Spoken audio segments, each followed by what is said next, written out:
I had Jaume Plensa. Jaume Plensa was born in Barcelona in 1955. This is also where he studied art. He held his first art exhibition in 1980. Plensa reaches his audience in other ways than just visually. It is through a spiritual and emotional experience. He expressed himself mainly through sculptures. He had very many beautiful pieces that people traveled all over the world to see. Jaume Plensa's art went to win several prestigious awards. This is a piece he did in 2018. It's called Behind the Walls. I think this is very much one of his more spiritual pieces. It definitely is up for interpretation.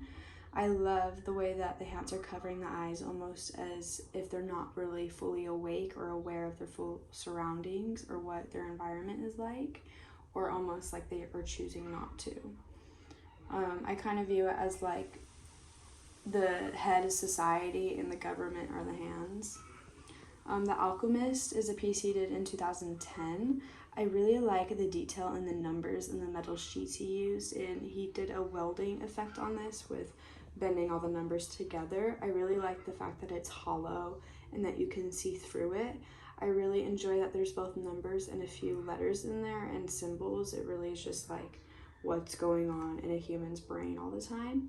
I think it's a very accurate representation of how the inside of his mind worked and a lot of other big thinkers, and it's just overwhelming with thoughts sometimes that you just kind of have to sit.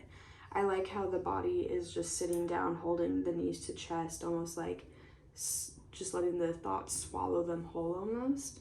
I think that's a really cool aspect, and I think it gets people engaging in their thinking and has them really interested in the art. This is a piece he did in Yorkshire. I could not find the year in this. I really enjoyed this piece because the eyes are closed, and if you can see in detail just with the netting, like the way that he was able to morph all of those metals and wires, I think is quite insane. He has it all the way to the ears, the nose, the lips. I really enjoy the fact that his sculptures are so big. You can see a person right here for reference. Just the sizing is just huge. People travel all over the world to see this. This one is in Yorkshire. His pieces do tend to be in Europe. I really would love to have gone and see this one. It's insane, and just the detail of the eyes concaving, I really thought really showed his capabilities of working with metal and sculptures. And the last side is going to be my citations. Thank you so much for listening.